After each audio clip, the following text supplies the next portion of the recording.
पूर्णस्य पूर्णमादाय पूर्णमेवावशिष्यते। ॐ शान्तिः शान्तिः। ॐ सहना भवतु सहनौ भुनक्तु सह वीर्यं करवावहै तेजस्विनावधीतमस्तु मा विद्विषावहै।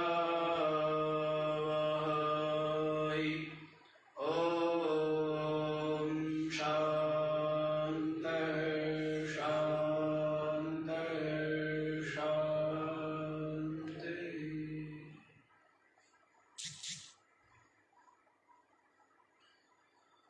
हाँ जी, तो क्या श्रवण कर चुके हैं आप लोग?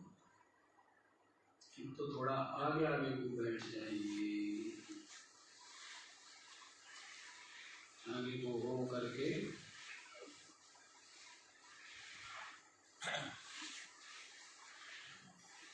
हाँ जी, तो क्या सुना है?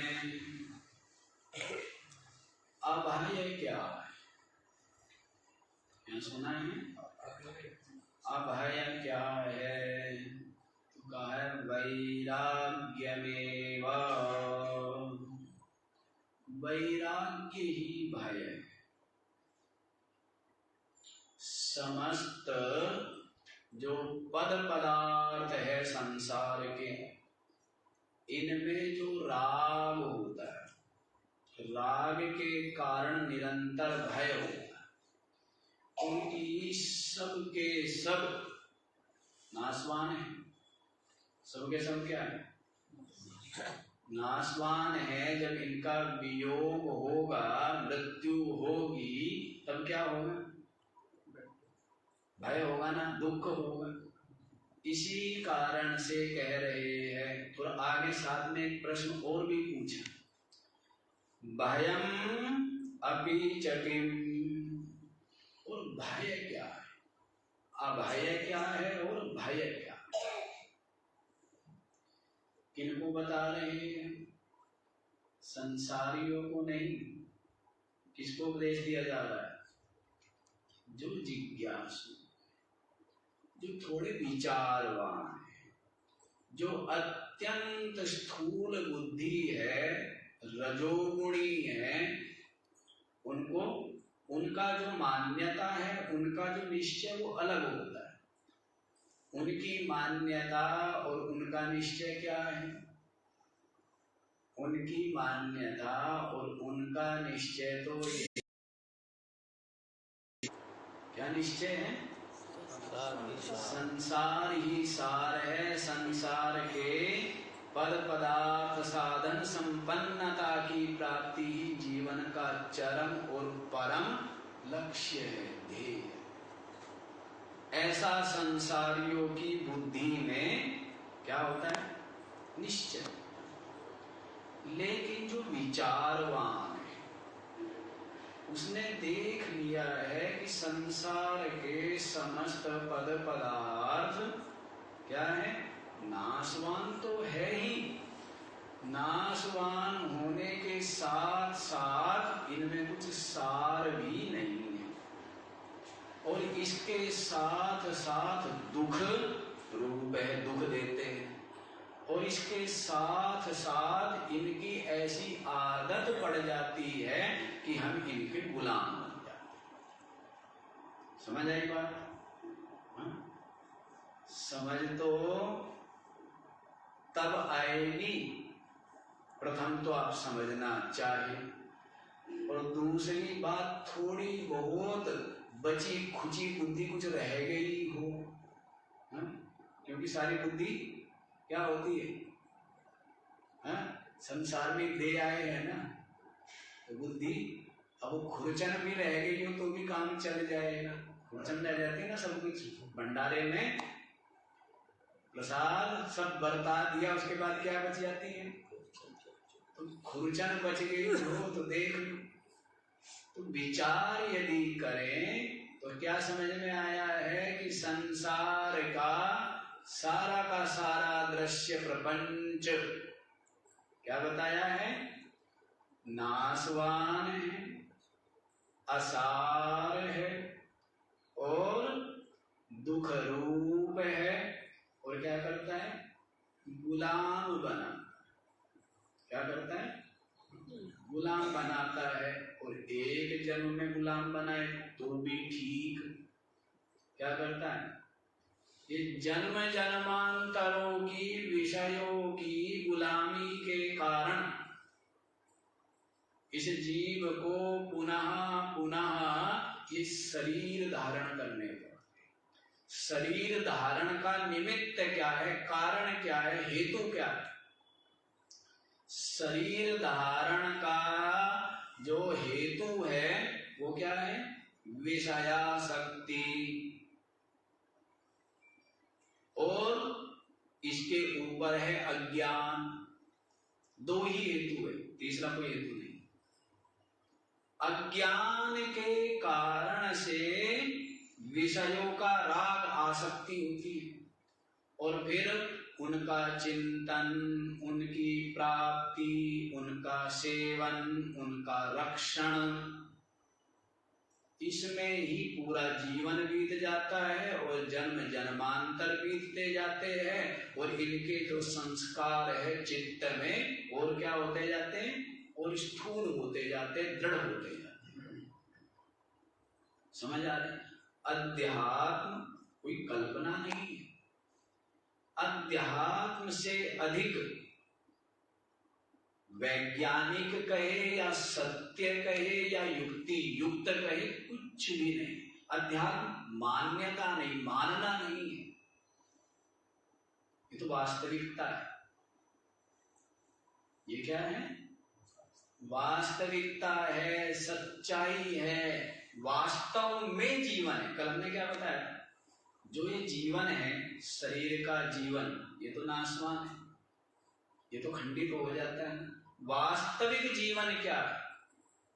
वास्तविक जीवन है जो नित्य तत्व है, अपनी आत्मा, उसमें अपनी मन बुद्धि का ठहर जाना, उसका निश्चय और उसका अनुभव हो जाना, वही क्या है? वास्तविक जीवन है, जिस जीवन का कभी विनाश नहीं हो। ऐसा जीवन चाहिए ना, मरना नहीं चाहते ना, मरने से डर लगता है ना, मरना नहीं चाहते ना। परीक्षित है, राजा परीक्षित, आप लोग जानते होंगे ना, किसका पुत्र था? अभिमन्यु का। और पुत्र किसका हुआ? अर्जुन का पुत्र। तो परीक्षित को जब शाप मिला, क्या शाप मिला? कि आज से 7वें दिन तक्षक नाम का सर्प आएगा और आपको डसेगा और उसके विष से आपका शरीर भस्म हो जाएगा, आपकी मृत्यु हो जाएगी। अब परीक्षित तो बहुत डरे हुए हैं, सब कुछ छूट जाएगा। इतना बड़ा महल, राज्य, रानिया, पुत्र, हैं, दास दासिया, धन संपदा, सेना, सब कुछ छूट जाएगा। बड़े भयभीत है और शरीर छूट जाएगा, इतना प्यारा, बड़े डरे हुए हैं। तो क्या करते? सब कुछ छोड़ के, सबसे वैराग्य लेकर के सुखताल में जाकर के बैठ जाते हैं और फिर सत्संग सुनते हैं। किसका सत्संग सुनते हैं? सुखदेव जी महाराज का सत्संग सुना। और सत्संग सुना और विवेक हो गया और जान लिया कि मैं नहीं मरता हूं, शरीर मरता है। क्या जाना? मैं नहीं मरता हूं, शरीर मरता है। शरीर तो जन्म लेता है तो मरने के लिए, मरता ही। और मैं तो चेतन हूं, मैं तो आत्मा हूं, मैं तो सच्चिदानंद हूं, नित्य मुक्त हूं और ब्रह्म अद्वितीय। इस प्रकार से उनको निश्चय हो गया और अनुभूति, वास्तविक जीवन से परिचित हो गए। जो मृत्यु से इतना डर रहे थे, अब कहने लगे कि मुझे मृत्यु का तक्षक सर्प के डसे जाने का कोई भय नहीं। तो ऐसे अभय होना चाहते हैं, नहीं होना चाहते, या भय में ही जीना चाहते? पूरा जीवन किस में जीते रहते हैं? भय में जीते रहते हैं। तो निर्भय होना चाहते हैं क्या? तो यदि निर्भय होना चाहते हैं तो निर्भय पद की ओर ले जाने वाला है वैराग्य। क्या है? वैराग्य। और वैराग्य होता है विवेक के होने में, और विवेक होता है सत्संग से, और सत्संग में लेकर के आती है आपको आपकी सद्वासना। सत्संग में कौन लेकर के आया? जो सद्वासना है, सत्संस्कार है, सद्बुद्धि है, वही क्या लेके आई? सत्संग में लेके आई। फिर विवेक हुए, जिससे वैराग्य हुए, जिससे ज्ञान ठहरे, और जिससे मन समस्त बहिर्मुखता का परित्याग करके अंतर्मुख होकर और परमात्मा में अविनाशी में ठहरे। तो अध्यात्म हमने आपको बताया कि कल्पना नहीं है। कहीं भी व्यक्ति जाता है तो कहाँ जाता है? जहां वो जाना चाहता है। कहाँ जाता है? जहां वो जाना, उसकी जो चाह है, उसकी जो ये वासना है, उसको वहीं लेके जाए। यदि सद्वासना है तो सत्संगति में लेके जाएगी, और यदि मलिन वासना है तो दुर्जनों के संग में लेकर के जाएगी। कौन लेकर के जा रहा है ना? तो आना जाना जैसे यहाँ पर होता है, ऐसी लोक परलोक में होता है, ऐसी शरीर में होता है। आप इस शरीर में क्यों आए? किसी ने जबरदस्ती आपको डब्बे में डाल के शरीर के ऊपर से क्या कर दिया? ढक्कन लगा दिया। ऐसा अपने संस्कार और अपनी वासना से ही इस जीव का गमनागमन होता है लोक परलोक में, और एक शरीर से दूसरे शरीर। इसलिए यदि आपके संस्कार, आपकी वासना यदि सात्विक है, शुभ है, तब आप क्या होते हैं? इस मनुष्य शरीर में आते हैं, सत्संग में आते हैं, और कहाँ पहुंच जाते हैं? अविनाशी परमात्म पद में पहुंच जाते हैं। और यदि आपकी वासना मलिन है, संस्कार मलिन है, तो दुर्जनों का संग करके, स्वार्थ लोभ में पाप आचरण करके, और क्या होते हैं? नीचे से नीचे योनियों में दुख कष्ट उठाते हैं। तो इसमें हेतु क्या हुआ? हेतु हुए है आपके संस्कार, आपकी वासना, यही हेतु। समझ में आ रही है बात? नहीं समझ में आती? और आपकी चाह तो हेतु हुआ ना। कहते हैं जहां चाह वहां रहा। जो चाह होती है वही आप करते हो, वही तो हो रहा है। वहीं आते हो, वहीं जाते हो, वही खाते हो, वही पीते हो, वही करते हो, वही नहीं करते हो। सब कुछ किसके अनुसार हो रहा है? चाह के अनुसार हो रहा है। फिर आप कहेंगे महाराज कहाँ हो रहा है, हम तो पता नहीं चाहते हैं ये हो जाए, ये हो जाए, ये हो जाए। तो उसमें भी आपकी ही चाह रुकावट है। समझ आया? उसमें भी क्या है? अब जैसे कोई व्यक्ति, उसने अपना काम कल कर लिया, मान लीजिए काम करना था, मान लीजिए पढ़ना ही था, पढ़ना, तो एक पुस्तक पढ़नी थी। तो एक विद्यार्थी ने तो क्या की कि आधे से अधिक पुस्तक कल पढ़ दी, और एक विद्यार्थी ने पढ़ी नहीं। तो आज क्या करना पड़ेगा? पहले वाले विद्यार्थी को कितनी पुस्तक पढ़नी पड़ेगी? आधी तो वो पढ़ चुका है, अब क्या करना पड़ेगा उसको? और जिसने बिल्कुल नहीं पढ़ी है उसको वही बात। तो जिसको सफलता मिल पा रही है, इसलिए मिल पा रही कि उसका पहले किया हुआ तप है, पहले किया हुआ परिश्रम है, इसलिए उसको अपने कार्य में शीघ्र सफलता मिल जाती। और एक गलत रास्ते पर चला गया गाड़ी लेकर के, कूदना ही, क्या करना पड़ेगा उसको? वापस आना पड़ेगा, यू टर्न है। तो वैसी ही स्थिति है। तो कहने का भाव है, प्रकृति ने कहो, ईश्वर ने कहो, इस जीव को बिल्कुल स्वतंत्र छोड़ा। करने में स्वतंत्र है, भोगने में स्वतंत्र नहीं है। भोगेगा क्या? अपने ही कर्म का फल, लेकिन करने में क्या है? स्वतंत्र। करने में स्वतंत्र।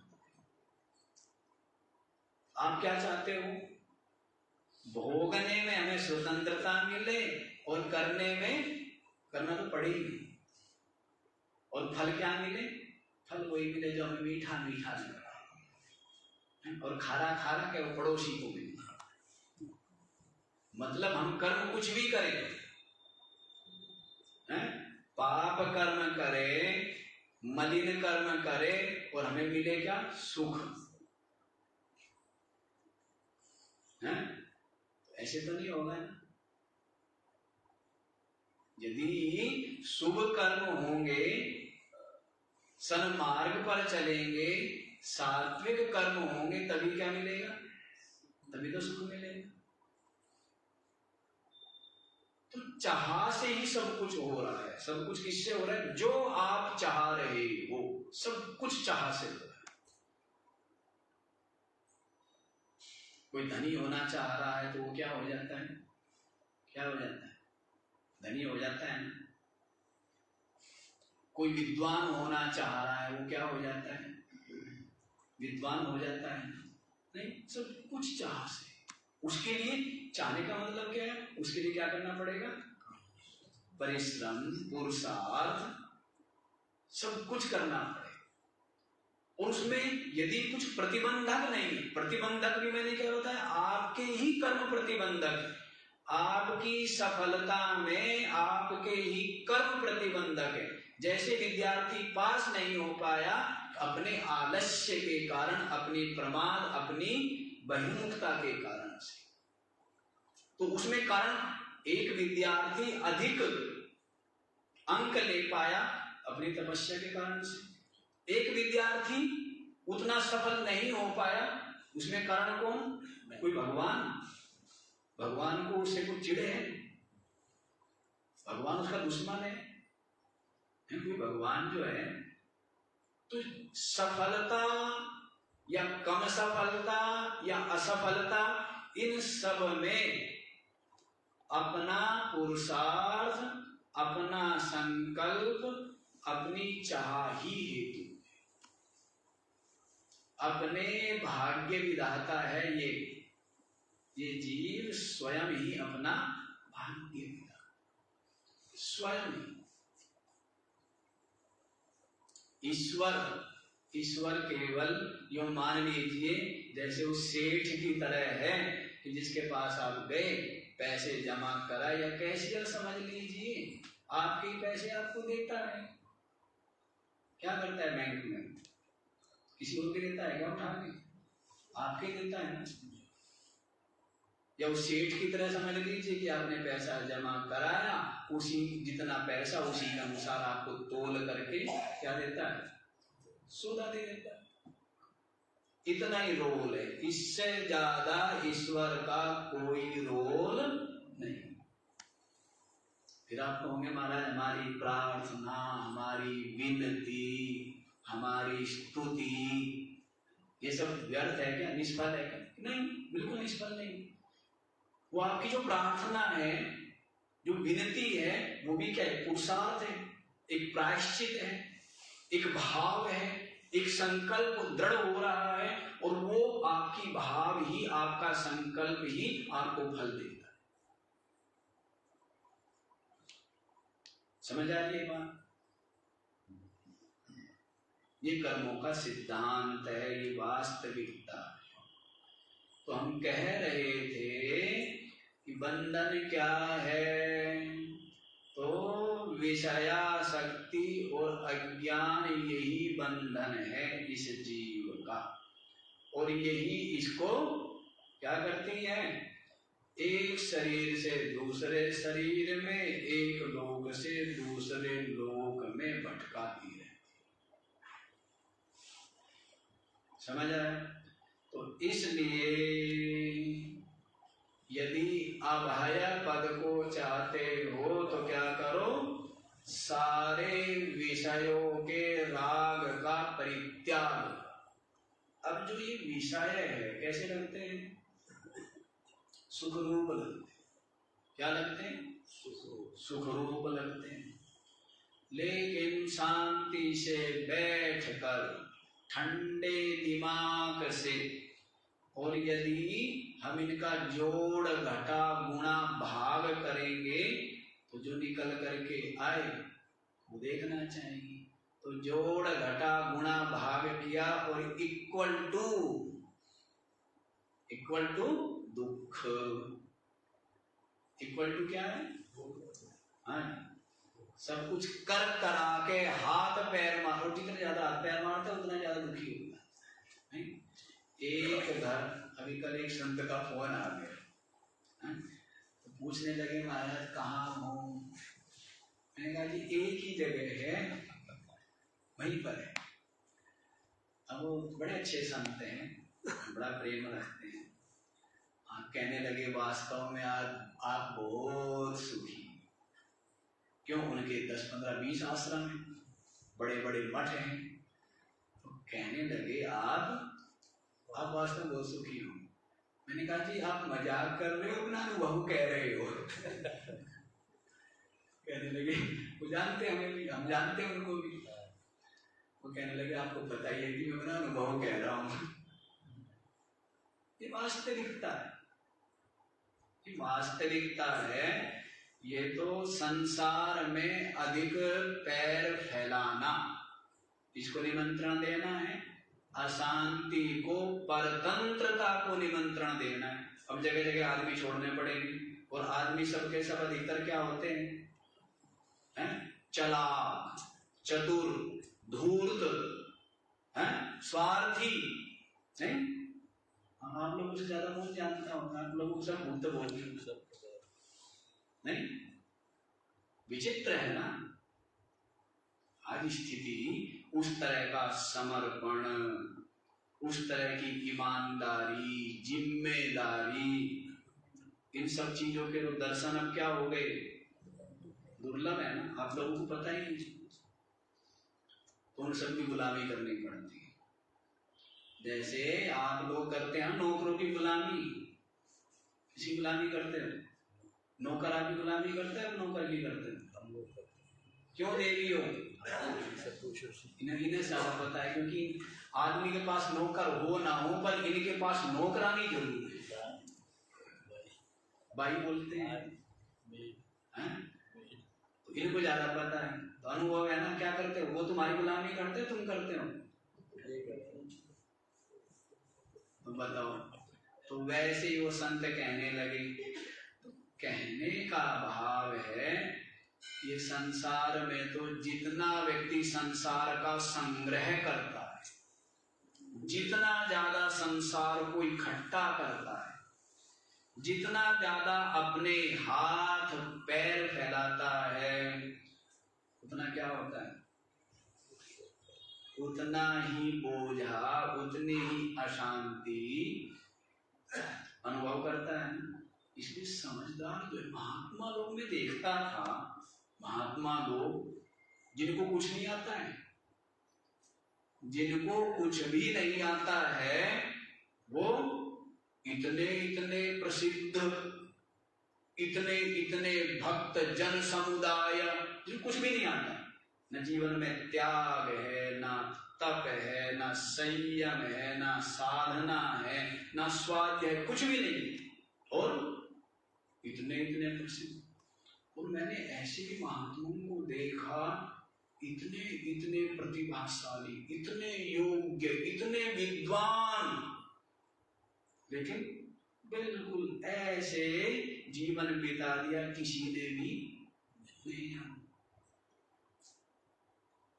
मैं बड़ा आश्चर्य करता कि ये क्यों, समझ रहे हो बात, नहीं समझ रहे हो? समझदार कौन? जिसने बहुत बड़े बड़े हैं मठ मंदिर बना डाले, बहुत बड़े बड़े प्रकल्प जिसके चल रहे हैं, वो ज्यादा समझदार है या जो सबसे उपराम हो करके शांति से बैठा है, सहज है? कोई जिज्ञासु आ गया तो उसको उपदेश दे देना, अन्यथा अपनी मस्ती में मस्त। कौन ज्यादा समझदार है? सच बताओ, झूठ बोल रहे हो?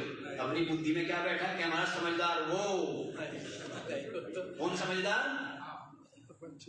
है? जिसके पास खूब साधन संपन्नता, खूब विशाल जन समुदाय, वो समझदार, वो बुद्धिमान। वो बुद्धिमान कौन है? जिसको हम मूर्ख समझते हैं ना, वो कभी मूर्ख नहीं होते। मुखिया मूर्ख हुआ करता है। जैसे घर में होता है ना, एक तो घर में होते हैं भोला और एक होता है मुखिया बुद्धिमान। अच्छा, उनमें बताओ समझदार कौन है? मुखिया तो मूर्ख है, जो घर का मुखिया बनता है ना, उसके मूर्ख कोई नहीं होता। सब उसको है ना, वो समझता है कि तू सबसे होशियार है, और सब घर वाले समझते हैं कि उल्लू है ये, सारा बोझा किसके सर पे रखा हुआ है? कितना बड़ा उल्लू है, कितना बड़ा मूर्ख है, सबका बोझा खींच रहा है। और वो क्या प्रसन्न होता है कि मेरी चल रही है, उसको पता नहीं पीछे सारे हंसते हैं।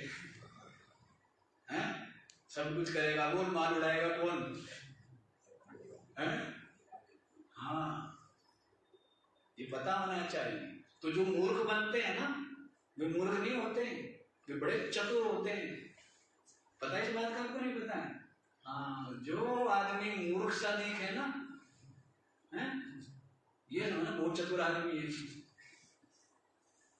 कुछ जिम्मेदारी ना पड़ जाए, हैं कुछ करना ना पड़ जाए। जड़ भरत के लिए यही तो हुआ ना। जड़ भरत को सब क्या समझ रहे थे? जड़। अब वो जड़ था, सबसे ज्यादा बुद्धिमान था। ये बताओ, जिसको जड़ कह रहे थे, क्या कहते थे? जो सबसे ज्यादा बुद्धिमान था उसको क्या कह रहे? सारे मूर्ख मिलकर के जड़ कह रहे। वो जड़ नहीं था, वो सबसे ज्यादा होशियार था। वो जानता था कि इनके संग से आसक्ति हो जाएगी, मोह हो जाएगा, राग हो जाएगा, बहिर्मुख हो जाऊंगा, अपने स्वरूप को भूल जाऊंगा। सबसे ज्यादा बुद्धिमान था, लेकिन सब मिलके बुद्धिहीनों ने उसी को क्या घोषित कर दिया कि ये मूर्ख है, ये जड़ है। इसलिए समाज से सर्टिफिकेट मत लिया करो, ठीक है ना? ज्यादा सर्टिफिकेट लेने के चक्कर में क्या होता है? बेचैनी मिलती है ना, अशांति मिलती है ना। हाँ, शास्त्र और सभ्य जन जो कहते हैं वैसा ही कर्म और वैसा ही आचरण करना चाहिए। समझ आई बात? हाँ, तो ये ज्ञान की बातें हैं। तो बंधन क्या बताया है जी? बंधन बता दिया है, राग ही बंधन है, और जो वैराग्य है यही अभय है। यही क्या है? अभय है तो अभय पद चाहिए तो विचारवान बनो, जिससे कि वैराग्यवान हो जाओगे। और फिर भय पूछा था ना कि भय क्या है? सर्वेषां वित्तमेव। बड़ी विचित्र बात कही है, कह दूं क्या? कहनी तो पड़ेगी। कहते धन ही भय है। क्या बोल दिया? धन ही भय। धन से क्या मिलता है? क्या मिलता है? भय मिलता है। राजा का भय, चोर का भय, मित्रों का भय, संबंधियों का भय, घर वालों का भय। धनी को क्या होता है? सबका कोई मांगना ले, सबको क्या चाहिए? सबको जो धनी व्यक्ति है उससे संबंध नहीं है। किससे संबंध है? है ना? अर्जुन तो कोई कोई होता है ना जिसने किसको मांगा? श्री कृष्ण को। और दुर्योधन ने श्री कृष्ण का माल मांगा। दुर्योधन को क्या चाहिए? श्री कृष्ण चाहिए, श्री कृष्ण की सेना चाहिए। श्री कृष्ण की सेना है ना? सेना। तो सारी दुनिया को क्या चाहिए? भगवान चाहिए, भगवान का माल। माल चाहिए ना? क्या भगवान चाहिए? तो वैसे ही कोई कोई होता है, कोई कोई होता है जिसको क्या चाहिए? हाँ, तो बूढ़ा किसी को नहीं चाहिए, बूढ़े का माल सब कुछ है ना? तो उसी के लिए कहा वित्तमेवा भयम, सर्वेषां, सबके लिए।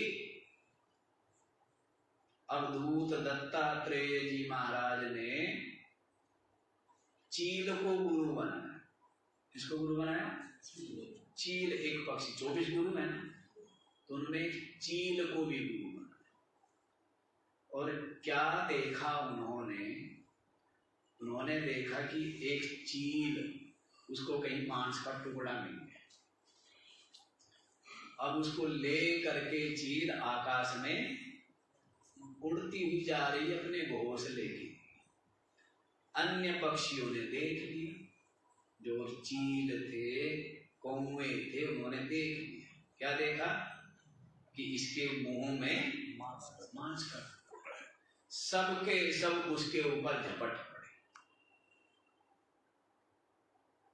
कोई चोंच मारता, कोई छीनता, उसको सब दुखी करने में लगे। उसके प्राण कैसे आगे बेचारे के संकट में आ गए ना, उसके प्राण संकट में आ गए, सब उसको तंग कर दिए। जब इतनी तंग हो गई बेचारी, तब उसने क्या किया? मांस का टुकड़ा छोड़ दिया। और मांस का टुकड़ा छोड़ते ही सबके सब पक्षी उसको छोड़ के इधर चले गए। उससे मतलब नहीं था ना, मतलब किससे था? उससे मतलब था। तो अवधूत दत्तात्रेय जी महाराज ने ये कहा कि सारे दुख की जड़ है संग्रह। क्या शिक्षा दी? कि सारे दुख, जिससे अपने भी शत्रु बन जाते हैं, संग्रह करने से अपने भी क्या हो जाते हैं? अपने भी शत्रु बन जाते हैं। तो अवधूत दत्तात्रेय जी महाराज ने चील को गुरु बना दिया कि संग्रह नहीं करना। तो सत्य बात है ना? सब झगड़े संपत्ति को लेकर के ही तो है, संसार में धन को लेकर के ही तो है। हाँ, हम भी बारंबार लोगों से कहते रहते हैं कि भाई ज्यादा संपत्ति हो जाए ना तो ठीक नहीं। आश्रम के लिए हम तो कहते रहते हैं कि आश्रम में ज्यादा संपत्ति बन गई तो यही क्या हो जाती है? फिर यही जो जिम्मेदार व्यक्ति है उसके दुख का, अशांति का कारण बन जाता है। समझ आई बात? हाँ, वो एक अलग बात है। जैसे अब आश्रम है, तो आश्रम को हमने तो कभी अपना माना नहीं, आश्रम को हमने तो सदा गुरु जी का माना और या फिर आप लोगों का माना है। इस विषय में हम थोड़े होशियार हैं, है ना। आश्रम को हमने कभी ऐसा कभी हो सकता है अंदर हो, हम ये नहीं कहते हैं कि नहीं हो, लेकिन जहां तक हम विचारते हैं, जहां तक हम अपने अंदर में झांकते हैं, झांक पा रहे हैं, जहां तक हम अपने आप को जानते हैं, उसके अनुसार हम कह सकते हैं कि हमने कभी अपना नहीं माना। तिनके को भी अपना नहीं माना, तो जहां तक हम जानते हैं यही रहा सदैव कि भाई गुरु जी का है और समस्त भक्तों का है, इसीलिए आनंद में भी रहते हैं। अच्छा, तो बात बता रहे हैं धन की, संपत्ति की। संपत्ति ही भय का है, कोई संतुष्ट नहीं कर पाता है संपत्ति वाला किसी को, अपनी संतानों को भी संतुष्ट नहीं कर पाता, बराबर देवे तो भी नहीं हो गया, उसको क्यों दे दिया इतना, उसको देना नहीं चाहिए था ना, उसको इतना जरूरत नहीं थी ना, उसको क्यों दिया है? क्योंकि आज्ञाकारी तो मैं हूं, सेवा करने वाला तो मैं हूं, योग्य तो मैं हूं, किसको मिलना चाहिए था? मुझे मिलना चाहिए। तो ऐसा आजकल लोग स्वार्थ इतना हावी है ना। तो देखो कब ये ग्रंथ लिखा गया और तब भी यही स्थिति थी। देखेंगे ना कि राजाओं के खुद पुत्र उनका राज्य छीनना चाह रहे थे ना, और छीन करके उनको कारावास में डाल देते थे। तो उस समय से यही चला आया है कि जो संपत्ति है, वित्त है, यही व्यक्ति के भय का और दुख का है, और वैराग्य ही अभय है। ठीक है, आगे वाला श्लोक हम लोग पढ़ते हैं, नहीं रुके रहेंगे क्या? तो 42वां श्लोक पढ़ना चाहिए।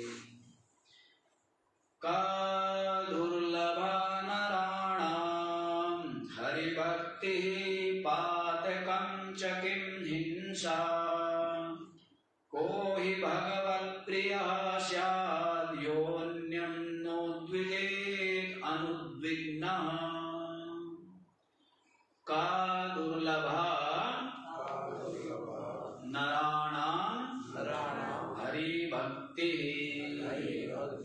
पातकं च किं हिंसा, कः हि भगवत्प्रियः स्यात् यः अन्यं न उद्विजेत् अनुद्विग्नः। का दुर्लभ, दुर्लभ क्या है जी? मनुष्य, क्या पूछा है? मनुष्यों को दुर्लभ क्या है? सुत दारा और लक्ष्मी पापी के भी होय, संत समागम हरि कथा। हाँ जी, समाधि का आनंद ले रहे हो क्या? क्या बोला? संत समागम हरि कथा। बोलो।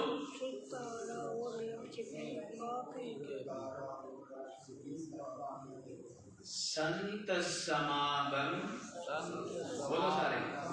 समागम हरि कथा लक्ष्मी। मजा क्या बोला? संत समागम हरि। तुलसी दुर्लभ दो चीजें क्या है? दुर्लभ है। समझ आए क्या क्या बोला है? संत समागम हरि कथा तुलसी दुर्लभ लोय, सुत दारा और लक्ष्मी। घर पापी, सुत दारा और लक्ष्मी कहते हैं तो पापी के भी हो सकते, लेकिन संत समागम हरि ये दुर्लभ है। तो यहां पर भी पूछ रहे कि किम दुर्लभा, का दुर्लभ, दुर्लभ क्या है जी? तो कहते हरि भक्ति। मनुष्यों वैसे 3 वस्तुएं दुर्लभ बताई है शुरू में। जीव के लिए कितनी चीजें दुर्लभ बताई है? 3। एक तो मनुष्यत्व, दूसरा मुमुक्षुत्व, तीसरा महात्माओं का सानिध्य संग। कितने हुए? मनुष्यत्व, फिर आगे मुमुक्षुत्व, और तीसरा महापुरुष संश्रय, महापुरुषों का संग संगति। दुर्लभ है ना? अच्छा, मनुष्यत्व का मतलब क्या? अब जैसे धरती पर कितने मनुष्य रहते हैं? कितने रहते हैं? कहते हैं वो कलकत्ता की भाषा में मोटा माटिया बोलते हैं। मोटा माटी, हाँ भूल गए ना, सब दूसरा बोलते हैं। मोटा मोटी, मोटा माटी नहीं, मोटा मोटा मोटी 8 अरब है ना? कितने हैं? लेकिन इन 8 अरब मनुष्यों में मनुष्यत्व कितने लोगों में? मनुष्य शरीर कितने हैं? 8 अरब। लेकिन उनमें मनुष्य कितने हैं? समझ आ रहे मनुष्य का मतलब? मनुष्य का मतलब क्या है? किसी के काम जो आए, बोलो, उसे इंसान कहते हैं, पराया दर्द अपनाए उसे इंसान कहते हैं, जो मिल बांट कर खाए उसे इंसान कहते हैं, जो विपत्ति में न घबराए उसे इंसान कहते हैं, किसी के काम जो आए उसे इंसान कहते हैं।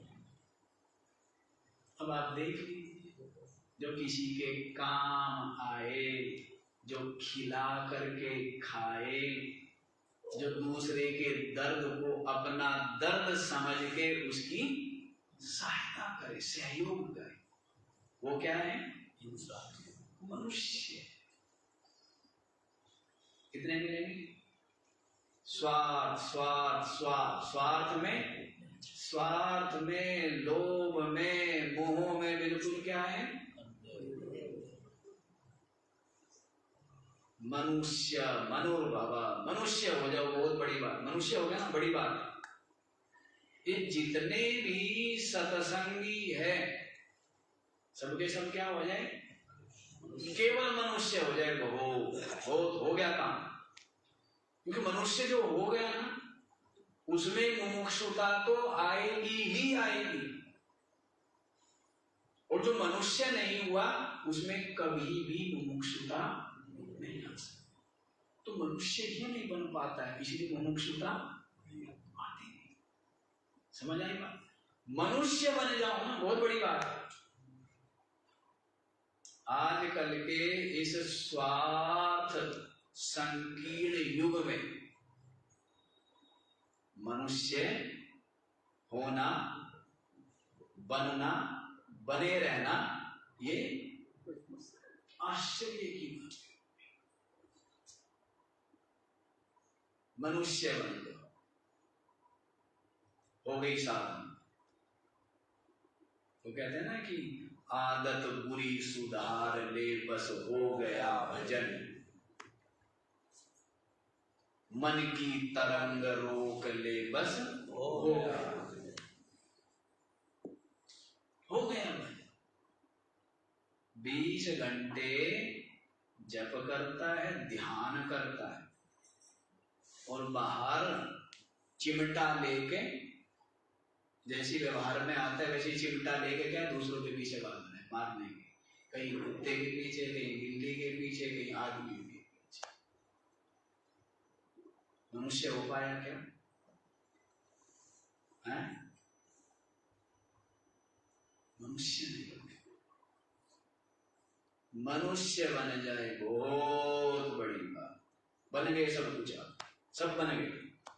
मनुष्य बनने का मतलब एकाग्रता, पहले एकाग्रता हो। मनुष्य बनने का मतलब क्या है? जिसके अंदर सरलता हो और सबके प्रति प्रेम का, सबके प्रति हृदय में क्या हो? दया का। वो क्या है? मनुष्य। आगे भी आएगा। वो पूछते हैं कि देवता भी किसको पूजते, ये पीछे बताया है। सुनते हो ना सत्संग? ये लोग सुनते हैं पर कहे जी भूलते जाते।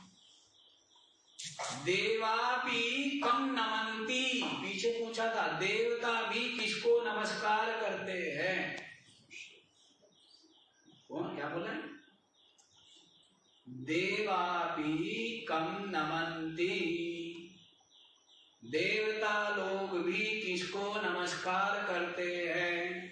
दया प्रधानाय, जिसके हृदय में क्या हो?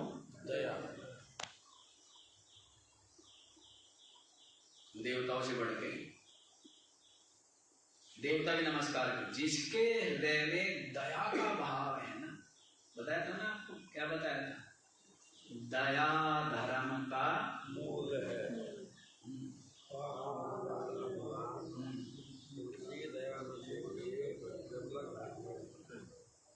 नहीं याद हुआ? दया धर्म का मूल है। धर्म है ना, धर्म। धर्म का मूल क्या है? जड़। दया धर्म का मूल है। पाप मूल अभिमान। अभिमान में आके क्या करता है? सब कीड़े मकोड़े समझता है ना, सब गरीब दुख आता है, यूं करता है, तिरस्कार करता है, अपमान करता है। क्या बोला है? पाप मूल अभिमान, तुलसी दया न छोड़िए। क्या बोला है? तुलसी दया न छोड़िए, जब लग घट में प्राण। दया की, सभी जीवों पर दया करनी। दूसरे जीवों को सता करके लोगों को खुशियां मिलती है, आश्चर्य होता है। जगह जगह पशुओं को भिड़ाते हैं, है ना, कई लोग दौड़ाते हैं। भाई मान लीजिए पशु दौड़ रहा है तो उसमें, जैसे घोड़े दौड़ा रहे हैं, तो उसमें विशेषता, तेरी क्या विशेषता है? वो तो घोड़े की विशेषता है। तेरी विशेषता तब माने जब तू दौड़े और तू सबसे आगे निकले, तो हाँ भाई ठीक बात है, ये विशेषता है। अब घोड़ों को दौड़ा रहा है, उसमें विशेषता किसकी हुई? तेरी क्या विशेषता है? पर बुद्धिमान लोग है ना, पर बुद्धिमानों को क्या करना चाहिए? कभी सलाह मत देना, ठीक है ना। बुद्धिमानों को कभी हाथ जोड़ देना। पता है ये मंत्र है, ये क्या है? मंत्र है कि बुद्धिमानों को बस हाथ जोड़ दो, बोलना कुछ नहीं।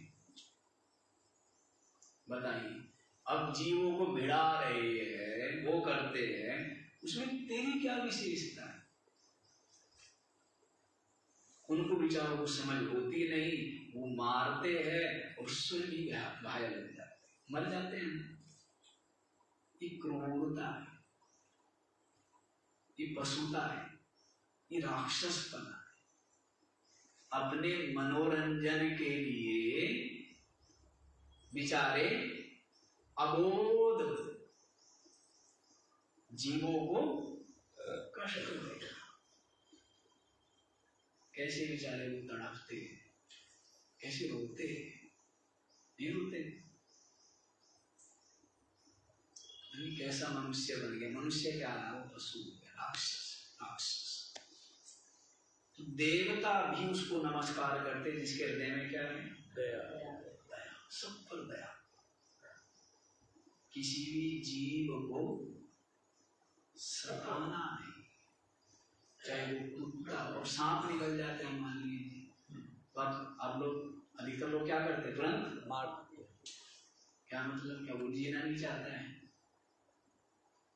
और वो क्या कह रहा है? कुछ कहता है? आप बैठे हो और वहां से सांप आया और कहता है इसको काटूंगा, ऐसा काटता है करके? हाँ, उस पर पैर पड़े, उसको चोट मारो तब ही, उससे पहले क्यों? प्रयास करो पकड़ करके और उसको जंगल में छोड़ाना चाहिए। इसका फल क्या है? अहिंसा प्रतिष्ठायाम तत्सन्निधौ वैरत्याग। जब हम पढ़ते थे, हमारे एक साथी थे और जितने भी सड़क पर पशु होते वो उन सबको प्यार करता, और कोई हिंसक भी होता उसको कोई मारता नहीं था। हमें थोड़ा डर लगता था, और कुत्तों के प्रति थोड़ा सा डर ज्यादा रहा है। तो अब आदत ये रही है कि डर है, लेकिन डर से पार होना है, डर को अपने ऊपर हावी नहीं होने देना है, डर से रहित होना है, डर से परे जाना है। तुम सोचते थे कैसे, अब इसको तो कुछ कहते नहीं और हमें डर लगता। तो फिर हमने सोचा कि क्यों, तो ये समझ में आया कि हमारे हृदय में एक डर है, और डर के कारण कहीं ना कहीं थोड़ी सी असुरक्षा का भाव है, असुरक्षा का भाव है, इसीलिए डर है। हमने कहा इसको निकालते हैं और देखते हैं कि मारता है या नहीं मारता है। तो फिर हमने जीवन में अनुभव किया कि किसी भी जीव ने कष्ट पहुंचाना बंद कर दिया, किसी भी जीव ने फिर हमें कष्ट नहीं पहुंचाया। जब आपके मन में, आप पशु के पास जा रहे हो ना, यदि आपको क्रोध है, आपके मन में दुर्भाव है, तब वो पशु क्या करेगा आपको? और जब आप उसको प्यार करने के लिए जा रहे हो तब मारता है? तब नहीं मारता। जिसके हृदय में अहिंसा की प्रतिष्ठा हो जाए, उसके सानिध्य में सब जीव वैर का परित्याग कर देते, वैर विरोध नहीं रखता। अहिंसा की हृदय में प्रतिष्ठा, समझ आ रही है? अहिंसा का भाव लेके आओ, किसी भी जीव की हिंसा नहीं करनी, किसी भी जीव को सताना नहीं। मैं तो लोगों से कहा करता हूं, एक ही काम कर लो, बाकी छोड़ो, केवल दया बस। वैसे ब्रह्मा जी ने तो 3 बातें कही है। क्या कहा है? दमन, दया और दान। क्या कहा? आपके अंदर देवता भी है, आपके अंदर दानव भी है, और आपके अंदर मानव भी है। मैं समझ ना, कहीं और भी है, कहीं और भी है, पर आपके अंदर तीनों है। कभी तो आप देवता बन जाते हो, नहीं बनते हो? कभी आप क्या बनते हो? राक्षस बन जाते हो, नहीं बन जाते हो? और कभी आप जानते हो, नहीं जानते इस बात को, है ना? तो देव, दानव, मानव कहाँ बैठे हैं? आपके अंदर बैठे हुए।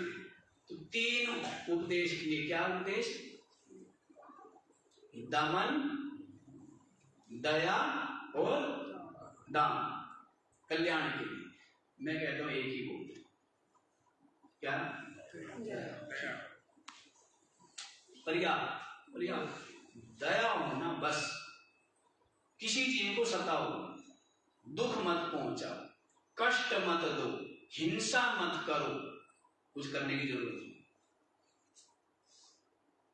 इतने मात्र से ही कल्याण हो जाएगा, इतने मात्र से। दया जिसके हृदय में है मनुष्य थोड़ा रहता है, क्या बन जाता है? देवता बन जाता है, वो महात्मा बन जाता है, वो क्या बन जाता है? परमात्मा बन जाता है। दया है ना? और यहाँ पर तो ऐसे ऐसे दयावान महापुरुष हुए हैं जिन्होंने यहाँ तक कहा है, न त्वं कामये राज्यम न स्वर्गम न पुनर्भवम कामये दुख तप्तानाम प्राणिनाम अर्तिनाशनम।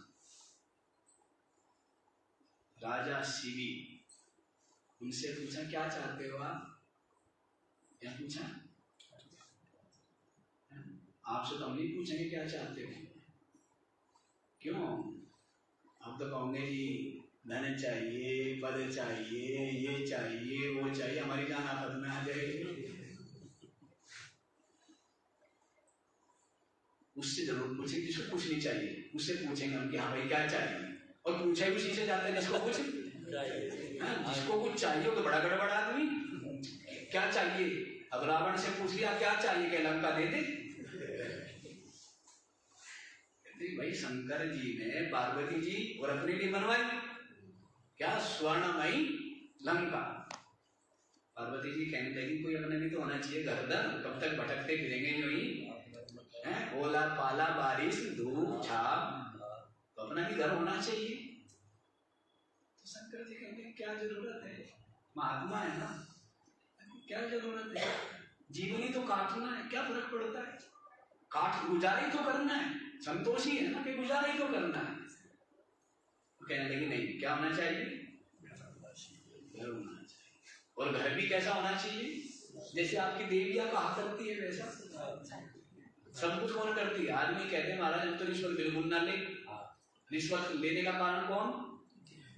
ये देवियां कहते हैं देखो उनके यहाँ तो इतनी बड़ी गाड़ी आ गई और इतनी महंगी साड़ी पहनती है और क्या इतने बढ़िया बढ़िया सोने के। तो रिश्वत किसके कारण से लेता है? देवियों के कारण से लेता है ना। सारा काम सबकी जड़ कौन? देवी तो जड़ है। फिर दोनों को भोगना पड़ता है। इसको भोगना पड़ेगा। जो भी यदि कपट करके किया, चोरी करके किया, धोखा देके किया, वो भोगना किसको पड़ेगा? तो देवी ने कहा लंका बनाओ, बनानी कैसी है? सोने से सुंदर ऐसी जैसी किसी की भी ना हो, ना ब्रह्मा की हो ना विष्णु की हो, ऐसी लंका। मनवादी विश्वकर्मा को बुला करके बना दे भाई। देवी कह रही है ठीक। अब बन गई। फिर कहने लगी अब मैं क्या करूंगी? गृह प्रवेश करना है, पूजा पाठ होना चाहिए, ब्राह्मण भोज, साधु भोज, अतिथि भोज होना चाहिए। शंकर जी कहने लगे छोड़ना ऐसी, लेकिन नहीं सब होना चाहिए। कहने लगी रहने दे, गड़बड़ हो जाएगी। वो क्या नहीं होना चाहिए। अब वो कहानी कथाएं तो कई है, पर कई नहीं कहूंगा, एक ही कहूंगा। नहीं, भोजन के ऊपर भी कथा है कि निमंत्रण दे दिया साधु को, फिर साधु का पेट भरना आसान है क्या? है बाबा जी खाने लग गए।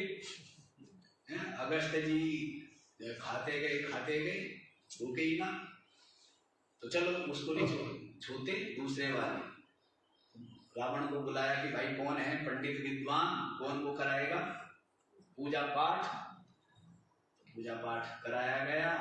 दक्षिणा पूछा, हाँ जी दक्षिणा। तो रावण कहने लगा महाराज दक्षिणा देनी तो लंका मेरे को दे दो ना।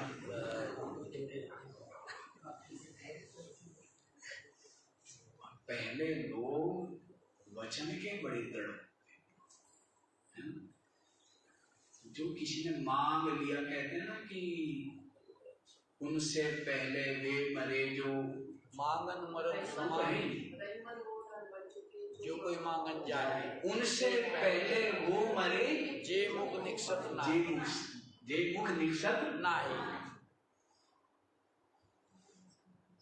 वो दोबारा बोलो। रही मन वे नर मर चुके जे कहूँ मांगन जाने, उनसे पहले वे मरे जे मुख निक्षत नाही। जे मुख निक्षत होते हुए भी जो मना कर ना, वे उससे भी पहले मर गए। शंकर जी ने कहा ठीक है भाई, चलो देवी जी, हो गए ना, बढ़ गई ना लंका, रह लिए ना महल में, मना किया था ना कि मत बुलाएंगे तो ऐसी स्थिति हो जाती है,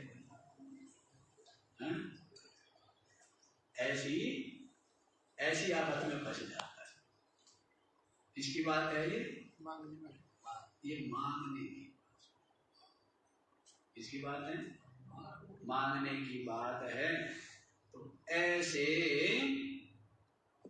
चित्त में इसकी प्रधानता होनी चाहिए, दया की प्रधानता। वही मनुष्य इतने मात्र से ही कल्याण, दया का भाव। किसी जीव को सताओ मत, निमित्त मत बनो, इतना ही कहते ना, का स्वर्गदा प्राण भृता महिंसा। पीछे भी आप लोगों ने सुना था प्रश्नोत्तरी में, स्वर्ग को देने वाली कौन है? किसी भी प्राणी की हिंसा न करना, वो व्यक्ति स्वर्ग में रहता है, नहीं रहता है? आज किसी ने किसी को मार दिया और उसको डर के रहना पड़ता है ना, उसके सगे संबंधी वो सब कोई ना कोई, और जो किसी से वैर विरोध नहीं, वो क्या रहता है, उसको चाहिए क्या, वो क्या बोलते हैं, बॉडी गार्ड, सिक्योरिटी गार्ड, जिसका कोई वैर ही नहीं, अजात शत्रु। महात्मा क्या होते हैं, पता था ना कि एक बार एक राजा की और एक महाराजा की भेंट हो गई। इसकी भेंट हुई, एक राजा की और एक महाराजा की भेंट हुई। राजा माने जिसके पास राज्य था, और महाराजा माने जिसके पास कुछ भी नहीं था। महाराजा माने महात्मा। तो राजा ने कहा कि महाराज आप कौन है, आप कौन है? उन्होंने कहा कि आप बताओ आप कौन हो? उसने कहा मैं राजा हूं। क्या कहा? वो संत कहने लगे मैं महाराजा हूं। मैं कौन हूं? महाराजा। मैं महाराजा। राजा कहने लगा महाराज आप महाराजा कैसे हैं? उस संत कहने लगे आप बताओ आप राजा कैसे हैं? वो कहने लगा राजा कि मैं राजा इसलिए हूं कि देखो मेरे पास इतनी बड़ी सेना है, इसलिए मैं राजा। वो महात्मा कहने लगे मेरा कोई शत्रु नहीं है, मेरे को सेना की जरूरत नहीं है, इसीलिए मैं महाराजा हूं। वो राजा कहने लगा कि मेरे पास देखो इतने दास दासियां है, इतने सेवक है, इसीलिए मैं क्या हूं? राजा हूं। वो महात्मा कहने लगे मैं आलसी नहीं, नौकर चाकर की जरूरत किनको? क्योंकि मेरा कोई ज्यादा काम है नहीं और मैं अपना काम अपने आप कर लेता हूं, और मेरे को नौकरों की जरूरत है नहीं क्योंकि मैं आलसी नहीं। समझ रही देवियों? क्या आपको क्या चाहिए? झाड़ू वाली और पोछे वाली और बर्तन वाली। अच्छा ये भी पता लग रहा है हमें, ये सारे टुकड़े मेरे पास तो रहेंगे। किनको चाहिए? किनको चाहिए? आलसी। तो संत कहने लगे मैं आलसी नहीं, मुझे दास दासियों की, नौकर चाकरों की जरूरत नहीं। तो राजा कहने लगा देखो मेरे पास कितनी धन है, कितनी संपत्ति, कितना सोना, कितना चांदी, कितने वस्त्र, कितने आभूषण, मैं इसलिए राजा। तो महात्मा कहने लगे मुझे इन सब की जरूरत ही नहीं है, पेट भरने के लिए 2 रोटी चाहिए, शरीर ढकने के लिए 2 वस्त्र चाहिए, इसलिए मैं क्या हूं? महाराजा। और राजा कहने लगा देखो जी मेरे पास कितनी बड़ी जमीन है, मेरे राज्य की सीमा वहां से और वहां तक, इसलिए तो मैं राजा हूं। महात्मा कहने लगे आप भी 3 गज में सोते हैं, 3 हाथ, क्या बोलते 3.5 हाथ, हाँ, 3.5 हाथ उतनी जगह में सोते हैं। मैं भी ज्यादा जमीन आपकी तो वहां से वहां तक सीमा, और क्या हमारी कोई सीमा ही नहीं है, इसलिए मैं मान रहा। कहने का बात समझ आए? जीवन में वैर, विरोध, हिंसा ये नहीं होने चाहिए, अन्यथा मनुष्य जीवन डर डर में बीत जाता है, नरक बन जाता है। वैर विरोध करके क्या होते हैं? नरक बन गया, वहां नहीं जा सकते, वहां नहीं जा सकते। क्यों नहीं जा सकते? क्योंकि डर है। क्यों नहीं जा सकते? हाँ जी, तो इसलिए चलो दया प्रधान बताया ना कि दया प्रधान होना चाहिए। अच्छा पूछा दुर्लभ क्यों? क्या दुर्लभ है वो बता रहे हैं ना, तो हरि भक्ति। हमने 3 चीज दुर्लभ बताए। मनुष्यत्व दुर्लभ बताया ना, मनुष्य शरीर अलग बात है, लेकिन मनुष्यता आना ये दुर्लभ है। फिर दूसरा मोक्षता, ये और ज्यादा दुर्लभ है। मोक्ष की इच्छा, मोक्ष की इच्छा है, मोक्ष की इच्छा है। सारे कहेंगे क्या? हाँ। अच्छा, मैं आपके हृदय की जानता नहीं। लोग बड़े अच्छे, लोग समझते हैं कि महाराज जी को कुछ नहीं करता। हाँ, और उनको ये नहीं पता क्या कि महाराज जी को पता सब है, पर महाराज जी कहते हैं। पता है इस बात का? आपको नहीं पता है? पता है, नहीं पता है? पता है कि महाराज जी को पता सब है, पर महाराज जी कहते नहीं। हाँ, वही डॉक्टर साहब कहते हैं ना कि तन की जाने, मन की जाने, जाने चित्त की चोरी, और उस सतगुरु से क्या छिपावे जिसके हाथ में डोरी। जानते हैं ना? नहीं जानते? जानते हैं। पता है, संसार की वास्तविकता पता है, जीव की वास्तविकता पता है, शरीर की वास्तविकता पता है। एक व्यक्ति एक महात्मा से कहने लगा, मेरे को जानते हो मैं कौन हूं? मेरे को जानते हो मैं कौन हूं? महात्मा कहने लगे, हम जानता हूं, शायद तेरे से अच्छा था। क्या बताओ कौन हूं मैं? कहने लगे, 2 मुट्ठी दाल। क्या है? 2 मुट्ठी दाल। सच्चाई तो यही है ना, यही सच है। ऐसे ही महात्मा जानते हैं, कहते नहीं। क्यों? पता है ना वास्तविकता, शरीर की क्या वास्तविकता है, संसार की क्या वास्तविकता है, जीव जगत की क्या वास्तविकता है। वास्तविकता यही है कि सबके सब नाशवान है, सबके सब मिथ्या है, और जो अविनाशी तत्व है वही एक अद्वितीय सच्चिदानंद सबका आत्मा, वही ब्रह्म। महात्मा से ज्यादा वास्तविकता को, सच्चाई को कोई जानता है? आप लोगों को पता है? हाँ, तो अब मैं पूछ रहा हूं, मुमुक्षुता, मोक्ष की इच्छा, सारे कहेगी जी है। सही बता दूं? सही बताऊं क्या? कितनी है कितनी नहीं है आपको पता तो है ही। क्या चाहिए? संसार चाहिए या मोक्ष चाहिए? क्या चाहिए? सच बताओ, कहां पर मन ज्यादा लगा रहता है? संसार। तो इसका मतलब क्या चाहिए? यदि कभी कभार चाहिए।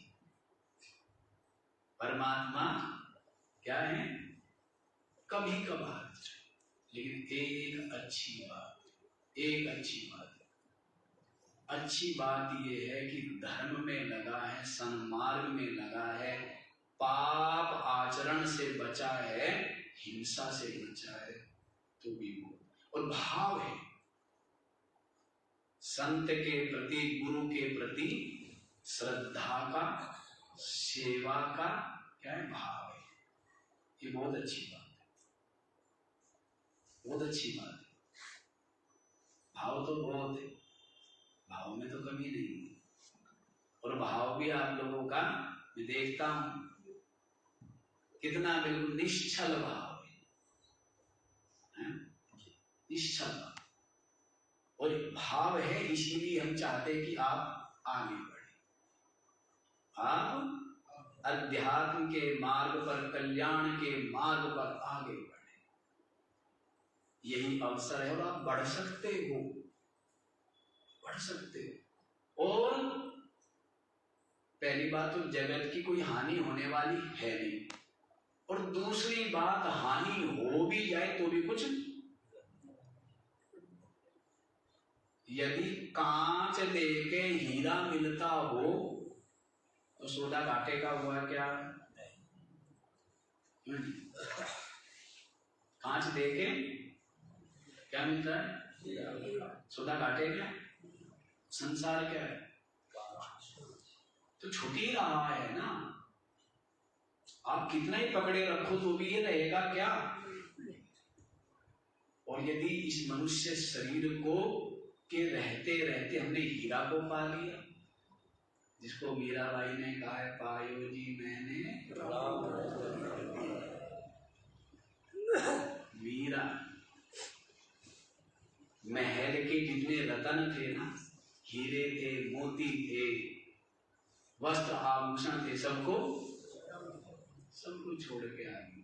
मेरे को नहीं चाहिए। क्या चाहिए? राम रतन। और मीरा ने क्या पा लिया? संतों के सत्संग से क्या पाया मीरा ने? राम रतन। धन्य हो गई ना, कृतकृत्य हो गई ना। भाई देखो, भटकते भटकते भटकते भटकते अब ये मनुष्य शरीर मिला है। 84 लाख योनियों में कष्ट उठाते उठाते, दुख उठाते उठाते क्या मिला है? मनुष्य शरीर। मनुष्य शरीर। सारे ग्रंथों में, सारे शास्त्रों में, सारे वेदों में किसकी महिमा गाई है? मनुष्य शरीर की महिमा। मनुष्य शरीर में सेवा करके, सत्संग करके, भजन करके ये अपना कल्याण कर सकते। और एक चीज आपको बताऊं, हम जो महात्मा लोग हैं ना, हमको तो ज्यादा मेहनत करनी पड़ती है या करनी चाहिए। महात्माओं को भजन में, भक्ति में क्या ज्यादा मेहनत करनी पड़ती है। आपको उतनी मेहनत करने की जरूरत है। ग्रही सेवे साधु को, साधु सेवे राम, इसमें संशय है नहीं, सरे दो का काम। बहुत आसान है गृहस्थी के लिए। क्यों? गृहस्थी को क्या मिलेगा? संत मिलेगा, संत के चरण मिलेंगे। क्या मिलेंगे? उसके बहुत आसान। पर चरण का मतलब ये नहीं कि पकड़ के हमें न हिलने दो न डुलने दो। चरण का मतलब ये है कि हमारे जो वचन है उसका पालन करें, उसको आत्मसात करें। बड़ी गड़बड़ बात है। आप लोग यूं पकड़ के बैठ जाएंगे, ना इधर जाने दे ना इधर जाने दे। समझ आया? संत के चरण पकड़ने का मतलब वचनों पर चलना। जो भाई गुरु वचन पर डट गए, कट गए फंद 84। वाणी गाते हैं ना, क्या गाते हैं? जो भाई गुरु वचन पर डट गए, कट गए फंद 84 के। हम जब गुरु वचन पे डटते नहीं हैं वे 84 में चक्कर 84 में भटकते रहते। तो देख लो गृहस्थी के लिए बहुत आसान है और माताओं के लिए और भी ज्यादा आसान है। बताइए ना,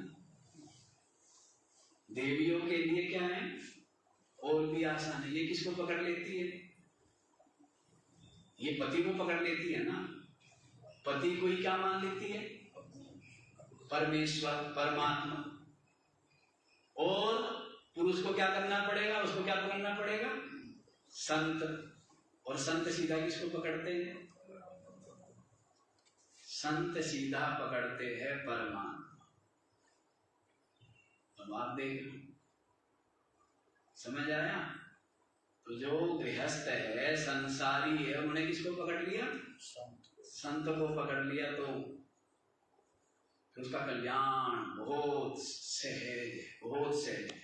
युक्ति से मुक्ति होती है ना। मान लो हम तो आए घर को घूम के हैं और आपको हम क्या करेंगे? रस्सा फेंक के और सीधा ही चढ़ जाए। और आप कहे नहीं, आप तो कहते हो कह जी गोद में उठाओ हैं और चढ़ो भी आप भी, और बस हमें तो क्या करो? पहुंचा। हमें तो क्या करो? इतना समर्पण हो तो ये भी हो जाता है। और समर्पण का मतलब कुछ नहीं करना नहीं। समर्पण का मतलब तो ये है कि फिर उनके जो वचन है उसका पालन करेगा ही ना। समर्पण का मतलब क्या? समर्पण का मतलब क्या? जो उनके वचन है उसका पालन करेगा, और पालन करेगा तो पहुंचेगा ही ना, पहुंचेगा। चलो ये दुर्लभ बताया है मनुष्यों के लिए हरि भक्ति। बाकी का विचार हम लोग कल करेंगे, क्योंकि आज तो हमने समय दे भी ज्यादा लिया। मैंने कहा चलो ज्यादा मिठाई खिला दो आप लोगों को, भंडारा है, खूब प्रसाद। बहुत अच्छी अच्छी बात कही है। आगे पूछा है कि पातक क्या है, तो कहते हिंसा करना ही पाप है। आगे पूछे इसी श्लोक में, पातकम चकिम हिंसा, किसी जीव की हिंसा। अभी यही बात कही, बाकी चीज छोड़ दो, एक ही गांठ मार देंगे। हिंसा नहीं करनी, सबके प्रति क्या रखना है? इंसान बन जाओगे आप, बहुत बहुत कल्याण। तो आज इतना ही, बाकी ओम